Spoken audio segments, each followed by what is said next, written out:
하나님의 의를 이루시면서 동시에 아들이 죽으셨기 때문에 우리가 죄 용서함을 받고 구원함에 이르게 되는 거예요. 이것이 하나님의 사랑입니다. 하나님은 의와 사랑을 동시에 이루신 거예요. 그래서 우리가 십자가를 볼 때마다 하나님의 의를 보게 되고 하나님의 사랑을 보게 되는 거예요. 십자가는 하나님의 사랑이에요. 십자가는 하나님의 의입니다. 여기서 하나님의 사랑과 의를 우리가 십자가를 통해서 들을 수가 있게 되는 것입니다.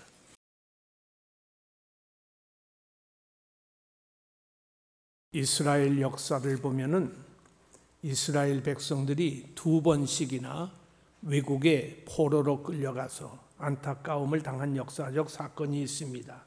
하나는 모세 때에 많은 이스라엘 사람들이 애굽에 종살이를 했어요. 그때 모세의 영도하에 그들이 출애굽을 하는 대역사가 일어났습니다. 또 한 번은 이스라엘 백성들이 바벨론의 포로로 끌려간 적이 있어요. 그때에도 하나님의 특은을 입어서 파사의 고레스 왕의 칙령으로 그들이 해방을 받고 돌아온 그런 역사적 사건이 있었습니다.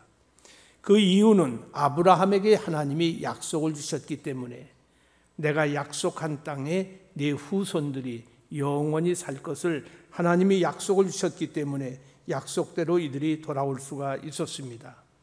황폐한 이스라엘, 그 고국이 놀랍게도 아름다운 꽃이 장미꽃이 피는 사마귀 백합화가 무성하게 될 미래의 영광을 노래한 말씀이 오늘 우리가 받은 이사야서 35장이 되겠습니다. 사실 포로로 끌려갔다가 황폐해진 무너진 자기 조국으로 돌아오는 길이 얼마나 험난하겠습니까? 그런데 그 험난한 길을 하나님께서 대로를 만들어 주겠다. 우리 요즘 흔히 말하는 대로 하면 하이웨이, 고속도로를 만들어 주겠다. 포로에 끌려간 그들이 조국으로 돌아오는 길이 고속도로를 만들어 주신다는 이 말이 뭘까요? 하나님께로 돌아온다는 말 아닙니까? 그러니까 우리가 천국 가는 길을 하나님께서 고속도로로 우리 앞에 놓여주게 하신다는 말씀이에요. 사실 오늘은 종려주일입니다. 예수님이 예루살렘에 입성을 하고 계셔요. 왜 예루살렘에 입성을 합니까? 십자가에 못 박혀 죽으심으로 인하여 우리 같은 죄인, 더럽고 이제 저주받은 우리들이 하나님 나라에 입성할 수 있는 고속도로를 지금 주님이 놓으시기 위해서 지금 이렇게 예수님이 예루살렘에 입성을 하고 계시는 것입니다. 천상의 하늘나라의 시온성으로 가는 길이 있습니다. 그 시온성, 거기에는 하나님의 제단이 있지 않았습니까? 본래 거기서 하나님께 예배할 수 있는 속죄소가 있습니다. 찬양과 기도를 드리는 곳이 바로 이 시온성에 있습니다. 그러나 포로로 잡혀간 이스라엘 사람들은 그곳에서 제사를 할 수가 없어요. 포로로 끌려갔으니 어떻게 시온성에서 하나님께 영광의 제사를 지낼 수 있겠습니까? 그렇게 되니까 마음뿐입니다. 오죽했으면 다니엘 같은 사람은 예루살렘을 향해서 창문을 열어놓고 하루에 몇 번씩 기도를 했던 사실을 우리에게 알려주고 있습니다. 오늘 하늘나라를 향하여 우리는 마음을 갖고 있지만은 그곳에 갈 수 있는 대로를, 그 고속도로를 누가 세워줘야 되지 않겠습니까? 그 대로를 누가 만들어줄 것인가? 참으로 우리에게는 큰 숙제가 아닐 수가 없었습니다. 그러나 오늘 분명히 말씀 가운데 8절을 보면은 거기에 대로가 있어 그랬어요. 하나님의 대로가 열려 있다는 말씀입니다. 도대체 그 길이 어떤 길입니까? 요한복음 14장 6절에서 내가 곧 길이요. 예수님이 곧 길입니다. 예수님 없이, 예수님을 통과하지 않고 하나님 앞에 갈 수 있는 사람이 아무도 없다는 말이에요. 예수를 믿음으로 말미암아 우리는 그 고속도로에, 그 대로에 진입을 할 수가 있습니다. 성령님이 내게 임하심으로 말미암아 우리는 그 길에 서게 될 것입니다. 우리가 구원의 주의 발자국을 따름으로 인해서 우리는 그 길을 걸을 수가 있게 될 것이고, 그를 꼭 붙잡을 때에 우리는 마침내 목적지에 도달할 수가 있게 되는 것입니다. 예수님을 만남으로 인해서 진리의 길을 생명의 길을, 평화의 길을, 거룩한 길을 우리는 찾게 되는 거예요. 예수 없이는 진리의 길이 없어요. 평화의 길도 없습니다. 생명길도 없습니다. 예수 그리스도 그 길뿐입니다. 그를 통해서만 우리는 목표점에 도달할 수 있고 우리는 그분을 통해서만 구원에 이를 수가 있게 됩니다. 그런데 예수님이 만들어 놓으신 이 길, 아버지께로 갈 수 있는 이 고속도로, 이 대로가 어디에 지금 놓아지는고 하니 광야에 놓아졌다 그랬어요. 광야의 대로가 지금 세워지는 것입니다. 참 이상한 표현이에요. 대로가 있긴 있는데 그것이 모래가 있는 광야에 만들어졌다는 겁니다. 모래의 길은 항상 변합니다. 바람 불면 그 길은 없어지기도 하고 새로 만들어지기도 하는 거예요. 그런데 이 길은, 죄의 광야에 있는 이 길은 전혀 그렇지가 않습니다. 슬픔의 광야입니다. 이 세상은 슬픔이 많은 광야와 같은 세상이에요. 의심의 언덕입니다. 공포의 산을 넘어서 뚫어놓은 이 놀라운 길, 그 길은 방황하는 당신에게 전혀 닫혀있는 길이 아니고 열려있는 길인데 이 왕의 대로는 광야를 통해서 만들어졌다. 어떻게 광야의 길이 만들어집니까? 높은 산이 낮아지고, 높은 산이 낮아졌습니다. 높은 산만 낮아진 게 아니에요. 골짜기는 도도해지고 마침내 대로가 열리는 것입니다. 이것이 바로 메시아가 올 때에 이 예언의 말씀이 우리에게 성취된 것이 아닙니까? 높은 산이 뭐예요? 교만한 사람. 낮은 골짜기가 뭡니까? 천한 사람. 이것들이 도도해지고 낮추어져서 마침내 대로가 열려지는 메시아가 오시는 이런 모습을 우리에게 보여주고 있습니다. 사실 우리는 하나님께로 갈 수 있는 능력을 가진 사람이 이 세상에 아무도 없어요. 내 힘으로는 갈 수 없다고 했습니다. 그러나 하나님의 말씀이 오늘 8절을 다시 보면 거기에 대로가 있고 그랬어요.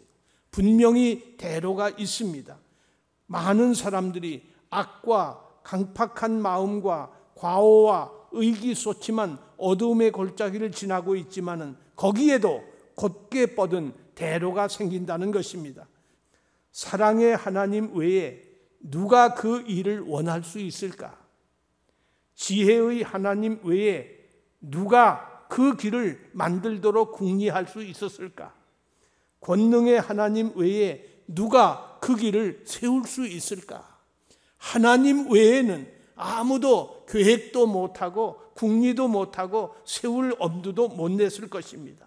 그런데 위대하신 하나님이 하늘 보좌에서 앉아서 계산을 하시는 거예요. 내가 저 지옥에서 이 생명들을 천국으로 옮겨놓는 이 길을 만들려면 얼마가 필요할까? 어떤 기술이 필요할까? 하나님이 궁리를 하신 거예요.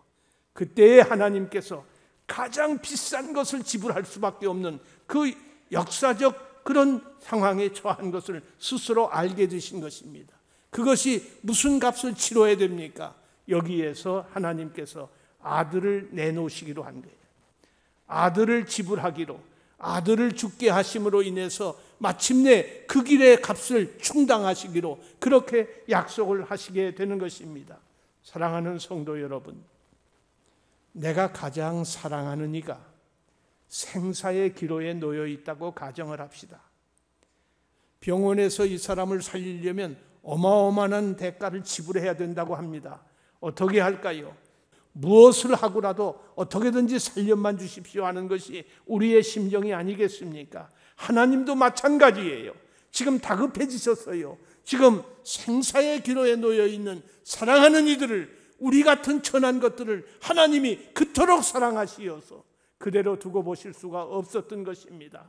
아들을 보내시기로 마음의 결심을 하신 것입니다. 하나님께서 그렇게 하심으로 인하여 그 무한하신 그 사랑을 보여주심으로 유사일의 최고, 최대, 그리고 최상의 걸작품 그 교량을 놓고 마침내 길을 뚫고 대로를 우리에게 놓아주신 것입니다.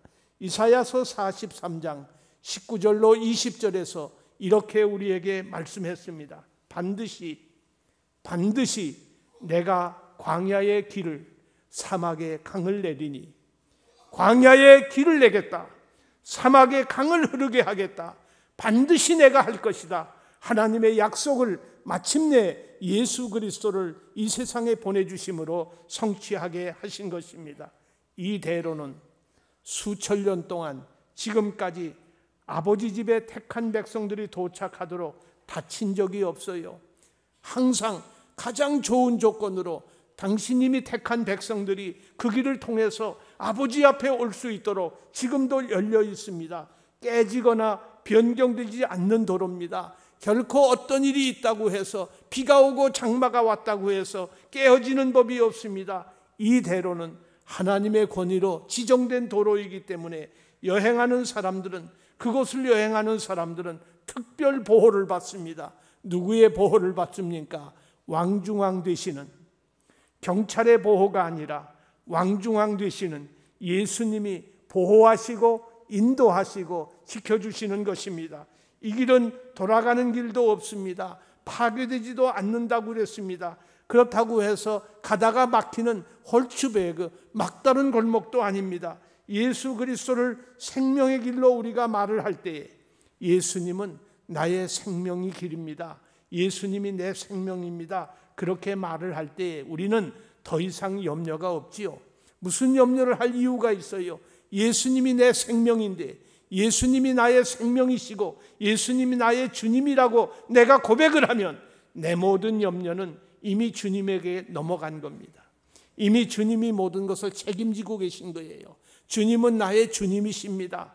예수님이 내 주님입니다라고 고백하는 그 시간에 우리의 모든 것은, 모든 무거운 짐은 주님에게 완전히 넘어간 거예요. 염려하지 마시기를 원합니다. 우리가 예수님의 희생의 교리를 말할 때에 로마서 3장 25절에서 우리에게 이렇게 선언하고 있어요.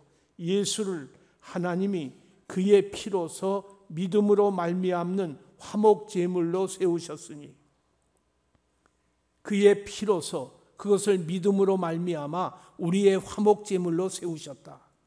그리스도를 믿음으로 말미암아 구원받는 것을 우리에게 이렇게 말씀하고 있습니다.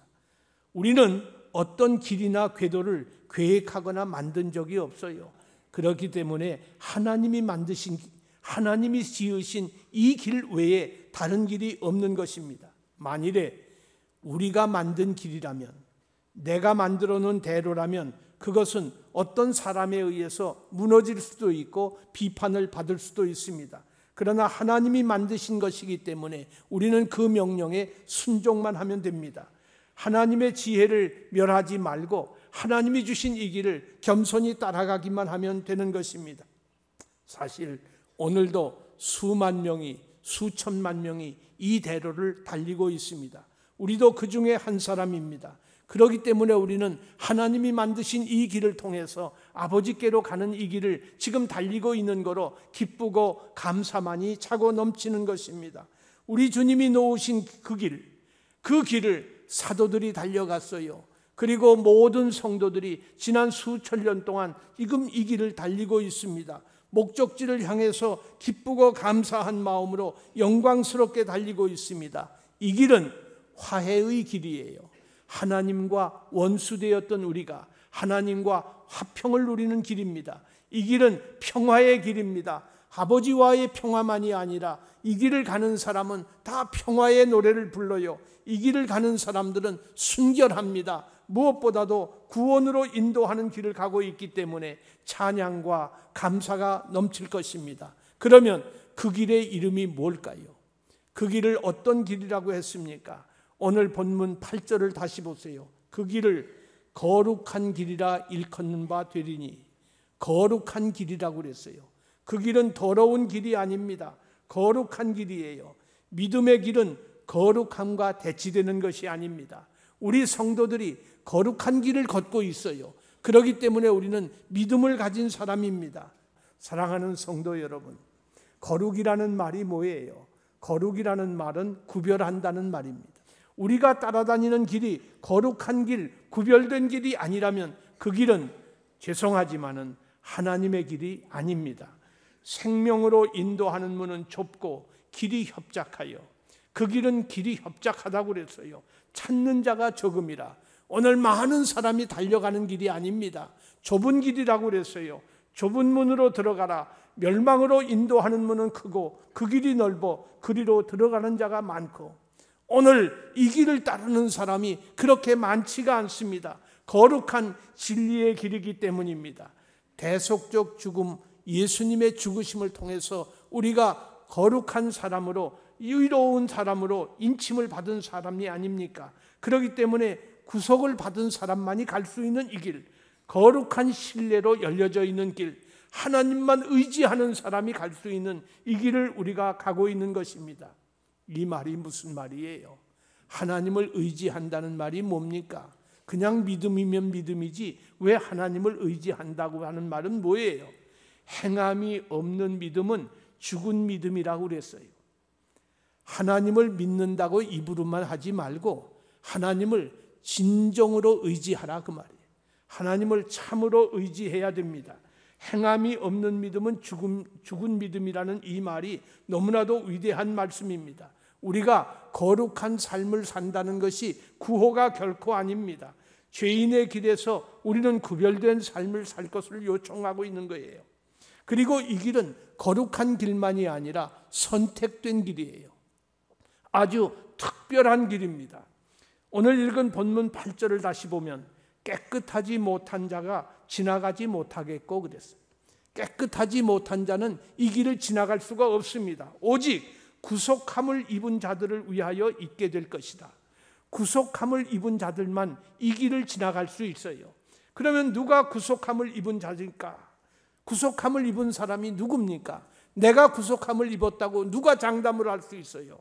오늘 본문 다시 5절로 6절을 보면 또 놀라운 말씀이 있어요. 거기에 맹인의 눈이 밝을 것이며 앞을 보지 못한 사람이 보게 돼요. 못 듣는 사람의 귀가 열릴 것이며 귀머거리가 귀가 들려지기 시작합니다. 저는 자는 사슴같이 뛸 것이고 말 못하는 자의 혀는 노래하리니 광야에서 물이 솟겠고 사막에서 시내가 흐를 것이다. 광야에서 물이 흐릅니다. 사막에서 시내가 솟구쳐 흐릅니다. 이것은 뭘 말합니까? 기적을 말하는 거예요. 결국 기적이 일어나야 우리가 구속함을 받는 사람이 되는 거예요. 내가 무엇을 했기 때문에 구속함을 받은 것이 아니라 하나님이 내게 기적을 일으켜 주셔야 내가 변하고 구원받는 구속의 사람이 될 수 있을 줄 믿으시기 원합니다. 우리는 하나님의 기적이 요청되는 거예요. 그 기적이 어디서 일어납니까? 메시아가 오실 때에, 메시아가 오실 때에 이 기적이 일어납니다. 그 사람이 두려움이 변하여 담대함을 얻게 될 것이고 청결한 마음으로 하나님을 보게 될 것이고 마침내 하나님의 길을 달려가는 구속함을 받은 성도가 되는 것입니다. 사실 당신이 예수 그리스도를 믿으면 우리는 구속함을 받는 사람이 되지요. 우리가 구속함을 받는 사람이 된다는 말이 뭐예요? 이것은 은혜 받은 사람이 되었다는 말입니다. 오늘 우리가 주님만을 정말 바라볼 수 있을까? 아무 두려움 없이 그 길을 우리가 지금 대담하게 달려가고 있는가? 하나님은 그 길을 걸어가는 사람과 함께 하실 것입니다. 그 대로를 걷는 사람을 홀로 가게 하지 않겠다고 하셨어요. 하나님이 함께 하십니다. 하나님과 함께 하는 사람은 늘 은혜의 기적을 체험하게 돼요. 하나님이 마른 땅에 물을 흐르게 하는 이 모습을 보게 되는 거예요. 듣지 못한 자가 듣는 기적이 일어나게 되는 거예요. 이 놀라운 은혜의 기적을 우리도 날마다 체험할 수 있기를 간절히 소원합니다. 그런데 이 길은 아주 평범한 길이에요. 이상한 색다른 길이 아닙니다. 사실 보통 사람 누구나 걸을 수 있는 그런 길입니다. 어떤 사람이 말하기를 예수 믿기가 어려워. 신학은 참 어려운 학문이라고. 사실 어려운 거예요. 예수 믿는 일이 그렇게 문화적인 생각을 가지고 이해를 한다면 쉬운 일이 결코 아닙니다. 그러나 사실은 어린아이도 믿을 수 있는 것이 신앙이에요. 누구나 다 믿을 수 있어요. 우리가 예수 믿는데 이것도 알고 저것도 알고 알아야 할 게 많아요. 신학이 복잡합니다. 그런데 한 가지만이라도 족합니다. 그 한 가지가 뭐예요? 예수님은 나의 생명의 주십니다. 예수님은 내 생명의 주가 되십니다. 요 한 가지만 알면, 요것을 믿으면, 요것을 붙잡으면 그 사람이 구원에 이르기에 충분하다, 그 말. 그것으로 구원이 오는 거예요. 그렇기 때문에 아주 어려운 것 같으나 아주 쉬운 것입니다. 너무 놀라운 진리가 여기에 있어요. 우리가 예수 그리스도를 믿는 것이 결코 어려운 것이 아니에요. 그래서 바울이 고린도전서 2장 2절에서 내가 너희 중에서 예수 그리스도와 그가 십자가에 못 박히신 것 외에 아무것도 알지 아니하기로 작정하였노라. 나는 예수님만 알기를 원한다. 나는 그것으로 족하다 말이야. 그것으로 나는 구원이 이루어지고 그것으로 내 인생은 다 된 것이다. 그는 그렇게 주장을 할 수가 있었어요. 그렇기 때문에 기독교는 아주 평범한 종교예요. 아주 누구나 올 수 있는, 누구나 믿을 수 있는 종교입니다. 우리는 이 신앙을 갖고 하나님 앞에 이 대로를 달려갈 수 있기를 간절히 소원합니다. 이 길은 아주 안전한 길이에요. 복잡한 길, 위험한 길이 아닙니다. 오늘 본문 9절을 보세요. 거기에는 사자가 없고 그랬어요. 사자가 없습니다. 예수님께서 지금 우리를 뭐라고 가르치시는고 하니 감당할 시험밖에는 너희에게 주질 않겠다. 감당하지 못할 시험당함을 허락하지 아니하고 시험당할 즈음에는 피할 길을 주시겠다고 사도 바울을 통해서 우리에게 말씀을 주시었습니다. 그런데 그럼에도 불구하고 분명히 열왕기하 17장 25절에는 하나님의 사람들에게 무서운 사자도 보내시겠다고 그랬어요. 이 세상에서 우리가 사자와 싸워야 할 때가 있어요. 이 무서운 사자가 옵니다. 그런데 어떻게 하면 좋습니까?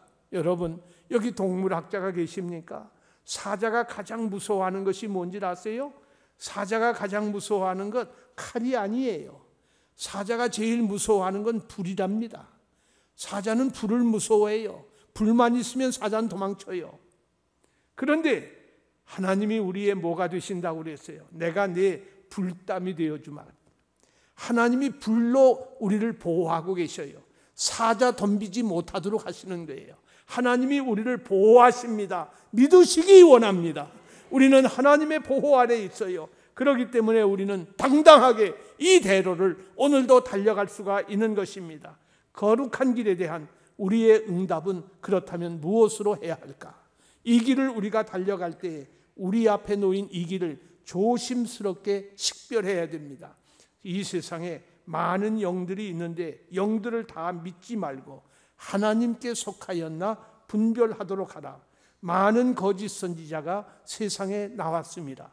거짓 것들이 많기 때문에 영들을 분별하여 잘해라. 매끄럽고 꽃이 있고 잘 단장된 길이라고 함부로 따라가면 안 된다. 그것이 거룩한 길인지를 분명히 알고 그 길을 따라가야 할 것을 말씀하고 있습니다. 꼼꼼히 챙겨봐야 됩니다. 길에는 많은 갈래길이 있기 때문입니다. 당신이 거룩한 길에 있다면 다른 사람에게 그 거룩한 길을 말해 주어야 해요. 많은 사람들이 잠들어서 눈이 보이질 않아서 귀가 들리지를 않아서 알지를 못하고 있는 그들을 흔들어 깨워서 이 길로 오라고 우리가 다른 사람에게 복음을 증거해야 될 것입니다. 당신이 만일에 아직도 이 길에 들어서지를 못했다면 거룩하신 주님 앞에 간구를 해야 됩니다. 하나님, 나를 불쌍히 여겨주옵소서. 우리가 기도해야 될 것입니다. 이제 말씀을 정리하겠습니다. 그리스도의 상처난 그 모습, 예수님이 어디가 상처가 났어요? 두 손과 두 발과 옆구리에 창을 찔리고 머리에 가시관을 쓰심으로 피가 흘렀습니다. 그 피를 바라보는 사람마다 멸망하지 않을 것입니다. 그가 그 길이라고 그랬어요. 예수님이 바로 그 길입니다. 그 길 외에 다른 길이 없어요. 더 외예요. 그 길이에요. 그리고 생명길입니다. 유일한 길이고 확실한 길입니다. 그러므로 예수님을 쫓아서 그 길로 달려가야 됩니다. 예수님을 쫓았던 한 맹인이 일어나라는 말을 듣지 않습니까? 그리고 주님을 부르라고 했어요. 주님을 부름으로 인해서 마침내 예수를 바라보게 되고 피난처 은혜의 길로 예수님을 쫓아가게 되었던 것처럼 오늘 성령께서 우리와 같이 터이시니 지체하지 말고 당신이 구원을 받을 때까지, 주님이 영원히 영광을 받으실 그날까지 그 거룩한 길로 계속 달려가는 하나님의 자녀들 되실 수 있기를 주님의 이름으로 간절히 소원합니다. 고난주간을 맞이하면서 우리들은 십자가라는 말을 많이 듣게 될 것이고 또 지금까지 들어왔습니다. 헬라어로 스타우로스라고 하는 이 말은 사실은 나무 기둥이라는 뜻입니다. 화형식을 할 때, 불로 사람을 태워 죽이는 화형식을 할 때에 나무를 세워놓고 거기에 매달아 놓고 불을 질렀기 때문에 화형기둥이라고 하는 그런 이름을, 나무 기둥의 이름을 갖고 있는 것이 십자가입니다. 이 세상에 십자가상에서 죽은 사람이 많이 있습니다. 본래 고대 중동 지방, 그 후에는 로마에서 흉악범, 아주 악독한 범죄자들을 사형하는 사형틀로 사용한 것이 바로 이 십자가인 것입니다. 우리들은 흔히 십자가를 목에 걸고 다니는 장식품으로 귀걸이로 하는 그런 정도로 생각할지 모르나 십자가는 대단히 중요한 의미를 갖고 있습니다. 십자가에 달린 사형수는 자기 체중을 다 견디지 못해서 그 못 박힌 손바닥이 찢어지면서 몸이 그를 지탱할 수가 없어서 손에서 피가 흐르기 시작하고 마침내는 피만 흐르는 것이 아니라 혈관이 팽창하고 근육이 뒤틀리며 호흡이 곤란해지고 현기증과 조갈증에 걸려서 사막의 열풍은 시시각각으로 사람의 목숨을 앗아가는 이런 지경에까지 빠지게 하는 것이 십자가에서 죽이는, 사형틀에서 죽이는 이런 방법이었던 것입니다. 이것이 한두 시간에 끝나는 것이 아니에요. 오랜 시간. 그렇기 때문에 십자가의 고통은 총으로 쏴서 혹은 칼로 찔러서 죽이는 그런 사형법과는 전혀 다른 아주 무시무시한 것입니다.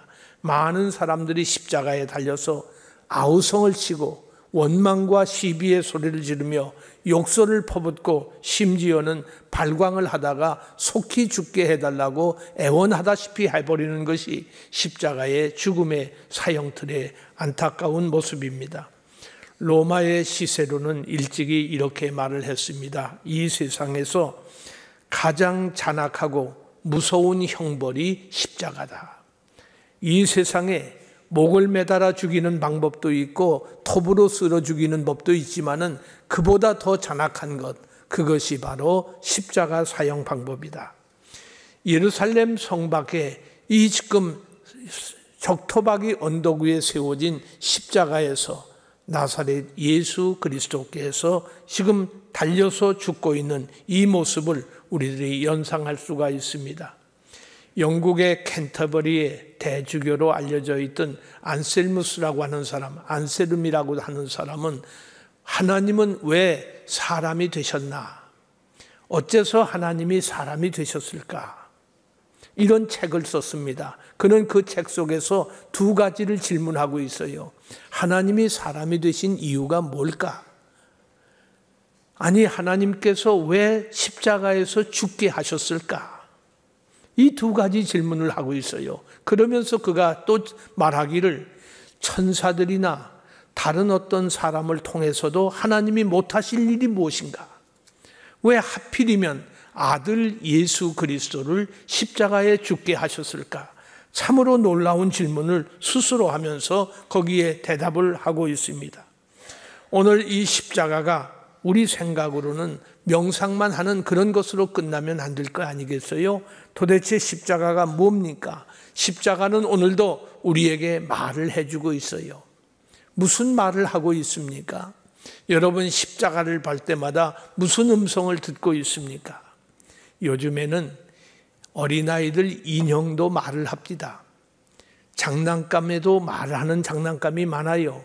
심지어 카드를 받았더니 카드를 열다 보니까 생일 카드에서 노래가 나오고 말을 하는 거 있어요. 전화통에서도 말을 합니다.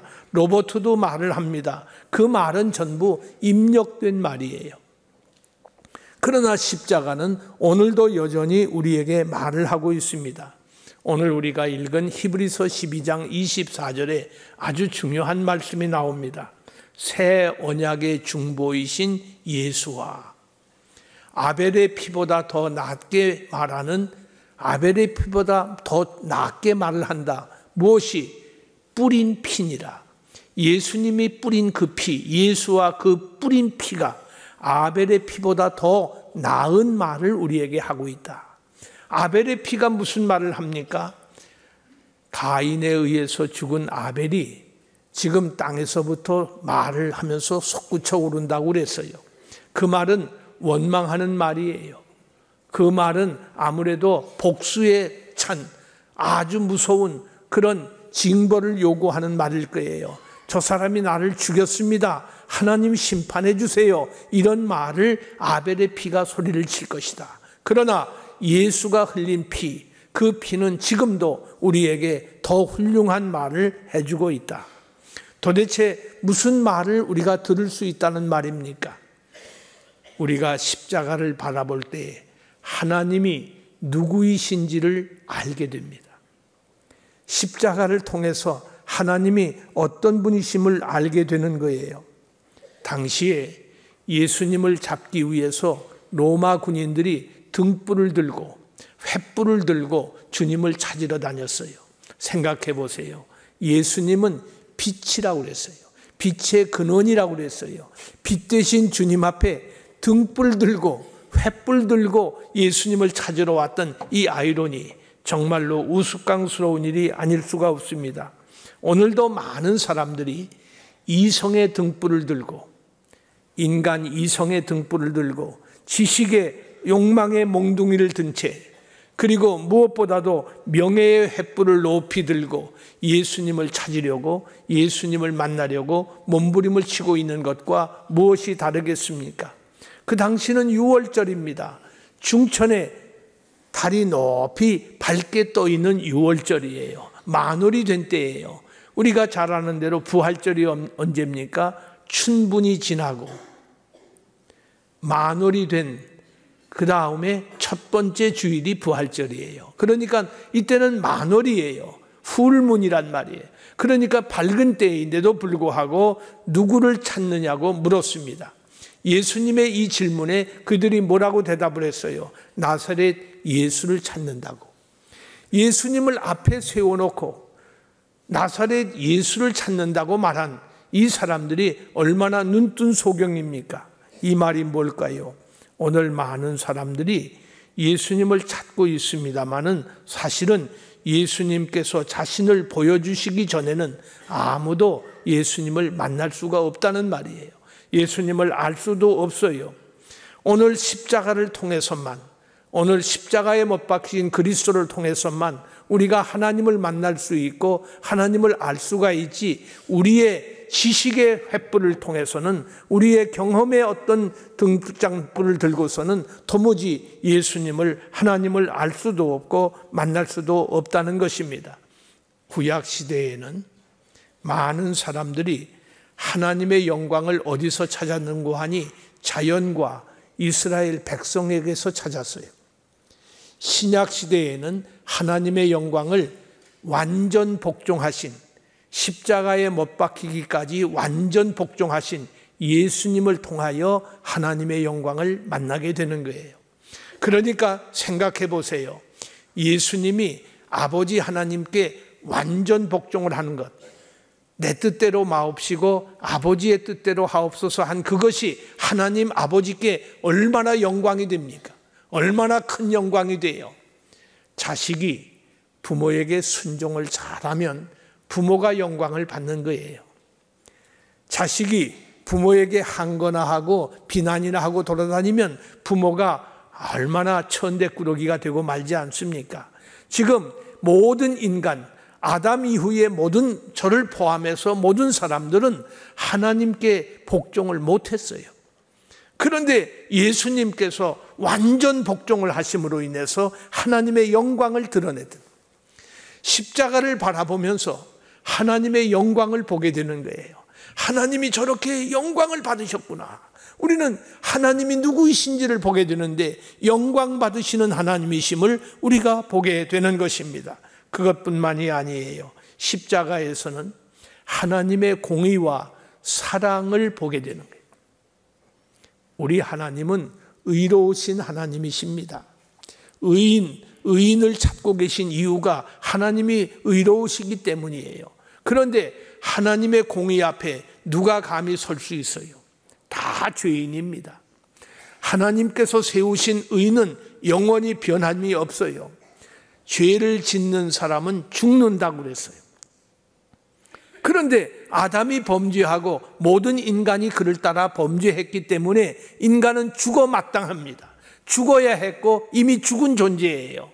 그런데 하나님께서 이 의를 이루시기 위해서 인간 가운데 하나님 앞에 설 사람이 없으니까 아들 예수 그리스도를 세상에 보내주심으로 아들이 우리를 대신하여 죽게 하시는 거예요.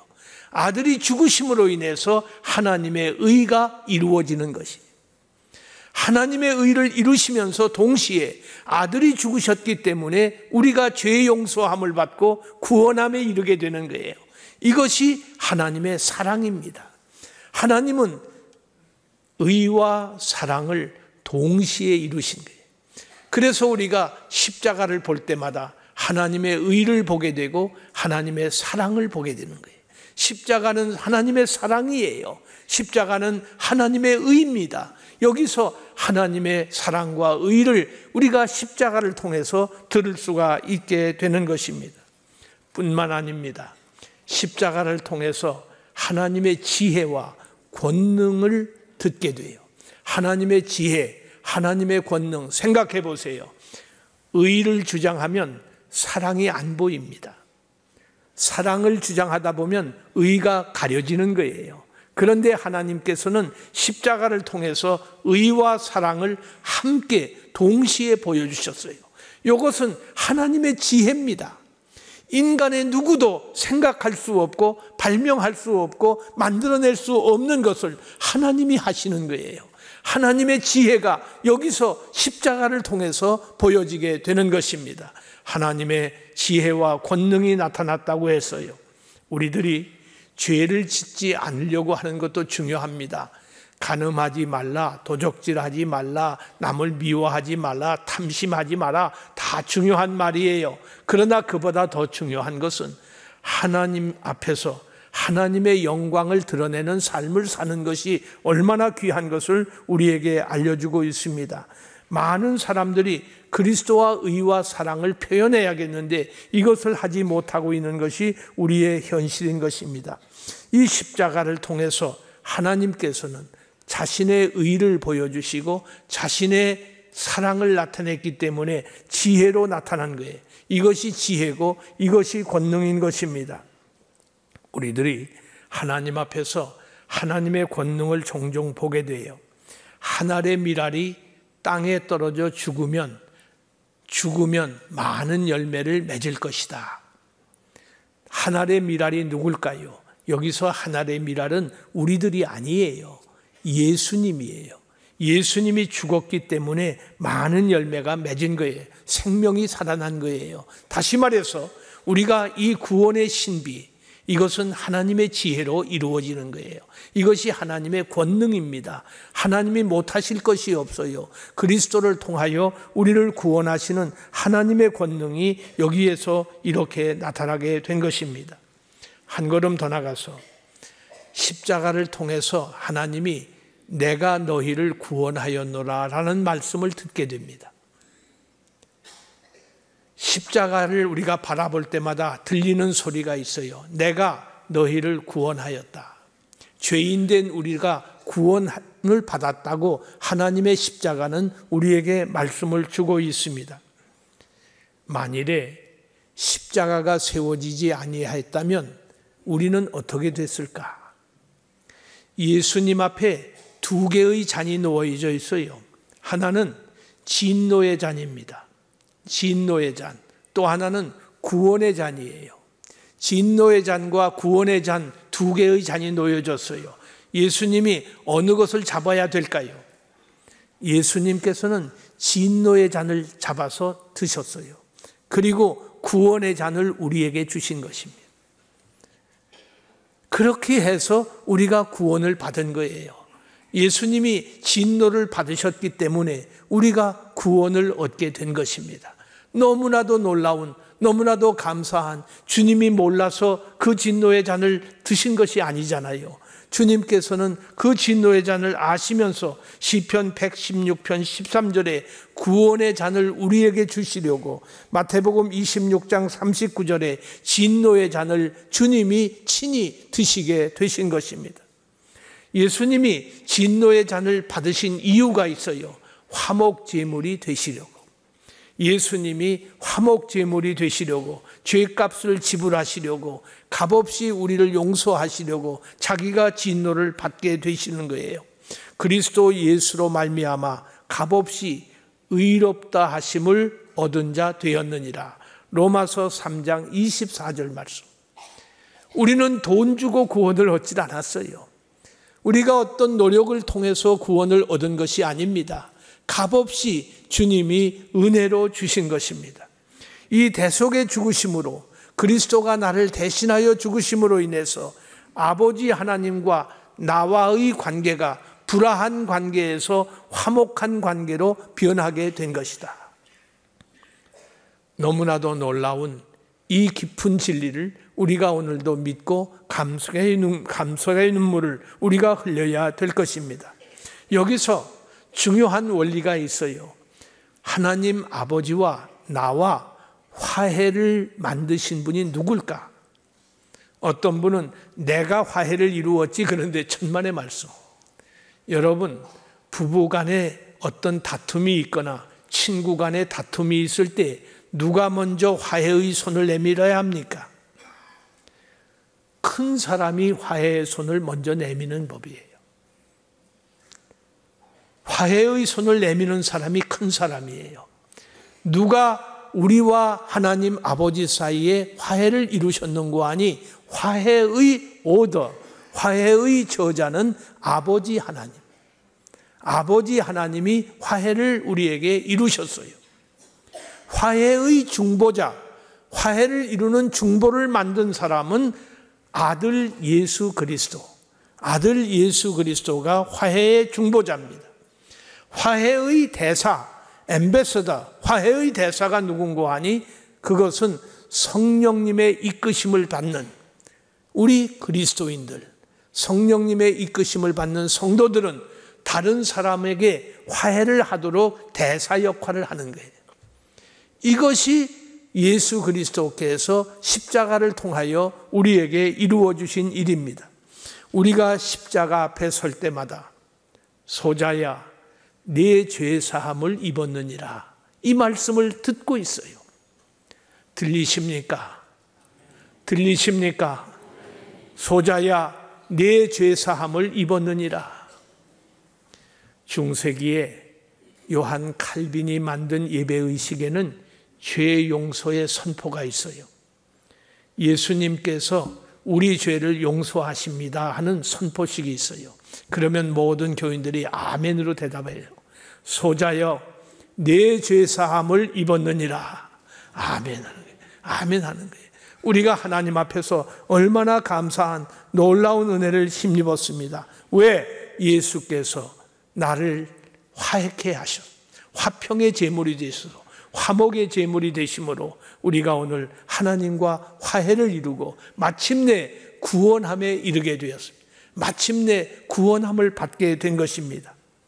이렇게 십자가는 하나님이 누구이신지를 말씀하고 있고, 십자가는 내 죄 사함을 입었느니라 라고 말씀하고 있고, 세 번째로 십자가는 죄와 사망과 악마, 심지어는 고난으로부터 고난을 내가 정복을 했다.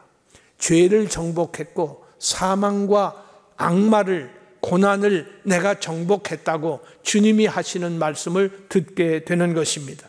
골로새서 2장 15절에 예수께서 십자가로 이기셨느니라 그랬어요. 십자가로 이기셨다. 뭘 이기셨다는 말일까? 절규 대신에 그 아픈 상처와 그 괴로운 시간에 그렇게 애원하는 대신에 예수님께서는 다 이루었다고 그랬어요. 다 이루었다. 못 박히신 예수께서 무엇을 이루었다는 말인가? 자신이 생명수 강가라고, 생명수라고 말씀을 하신 예수님이 십자가상에 매달려 있을 때 내가 목마르다 그러셨어요. 아니, 생명수라고 하시면서 목마르다고 하신 분이 이게 뭡니까? 예수님께서는 아버지와 나는 하나라고 그랬어요.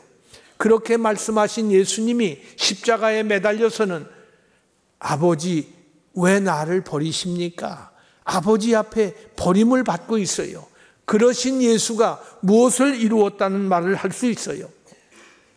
무생명을 구원하러 오셨던 예수가 무능하게 십자가에 죽고 말았는데 무엇을 이루었다고 주님이 우리에게 말씀을 할 수 있을까?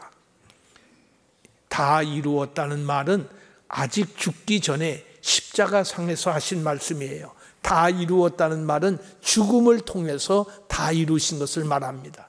죽음을 통해서 예수님이 이루신 것이 무엇일까요? 우리 한번 겸손히 따라해 봅시다. 우리의 지옥 고난이 끝났다. 우리는 더 이상 지옥 고난이 없어요. 예수님이 대신 지옥을 경험하셨기 때문에 내게는 지옥이 없습니다. 지옥 고난은 끝난 거예요. 다 이루었다 하심으로 인해서 택한 백성들을 지옥에서 완전히 구원해 내신 것입니다. 이 세상의 고난이 끝났다는 말이 아닙니다. 그리스도 안에 있는 한 더 이상 내게는 지옥이 없습니다. 또 한 걸음 더 나가서 아버지 하나님이 위탁하신 것을, 이 모든 것을 내가 다 이루었다는 말입니다. 아버지 하나님이 무엇을 위탁하셨을까요? 아버지 하나님이 아들에게 위탁하신 것은 속죄 사업이에요. 내가 택한 백성들의 죄를 속해 주시려고 속죄 사업을 아들에게 맡기신 거예요. 그 속죄 사업을 예수님께서 대신 짊어지시고 매맞고 죽으셨기 때문에 아버지의 뜻을 다 이루었다는 말이에요. 우리가 그리스도 안에 있는 한 더 이상 나는 저주받는 죄인이 아니에요. 이제는 용서받은 하나님의 자녀가 된 것입니다. 어제 밤에 무슨 살인죄를 범했든 무슨 죄를 범했든 그리스도 안에 있는 한 우리는 용서받은 하나님의 자녀인 줄 믿습니다. 얼마나 놀라운 은혜가 예수님에 의해서 이루어짐으로 우리가 천국 시민이 된 것입니다. 한 걸음 더 나가서 십자가상에서 모든 구약 성경의 예언이 이루어진 것입니다. 모든 성경적 예언이 다 이루어졌어요. 대속의 죽음을 죽기 위하여 이 세상에 오시는 예수님의 모든 얘기가 십자가에 죽는 데까지 다 이루어지시고 마침내는 다시 오실 주님까지 이루게 하실 것이 다 이루었다는 말 속에 포함되어 있습니다. 그래서 예수님은 예언대로 모든 일을 이루신 아주 놀라우신 우리 하나님 아들 예수님이심을 우리가 알게 되는 것입니다. 마지막으로 사탄의 나라가 끝났다. 더 이상 사탄이 지배하고 다스리는 나라는 없다. 예수님께서 이것을 다 이루셨다는 말입니다. 죄와 사망과 사단이 나를 더 이상 다스릴 수가 없어요. 나는 그리스도의 사람이에요. 그리스도가 나를 다스리는 것이지 죄가 나를 다스릴 수가 없어요. 그렇기 때문에 이 모든 일을 주님께서 십자가를 통하여 이루셨다는 말씀입니다. 사랑하는 성도 여러분, 말씀을 맺겠습니다. 가룟 유다의 배신으로 로마 병정들에게 체포되신 예수님은 유대인 재판 3번, 로마인의 재판 3번, 6번의 불법 재판을 통해서 마침내 십자가에 못 박혀 죽으셨습니다. 그리고 십자가는 오늘도 우리들에게 이렇게 말씀을 하고 있어요. 고린도전서 1장 8절에 십자가의 도가 멸망하는 자들에게는 미련한 것이요 구원을 얻을 우리에게는 하나님의 능력이라. 십자가가 하나님의 능력이라는 겁니다. 십자가가 하나님의 능력이에요. 믿으시기 원합니다. 십자가는 능력이에요. 그것이 무슨 마술적 능력을 가졌다는 말이 아닙니다. 십자가가 하나님의 능력이다. 어떤 사람은 십자가를 목에 걸고 가야 전쟁터에서 살아남는다고, 그런 십자가가 아니에요. 능력이 된 십자가로 우리가 하나님이 누구이신지를 알게 돼요. 십자가를 통해서 하나님을 알게 되는 거예요. 십자가를 통하여 하나님을 만나게 되는 거예요.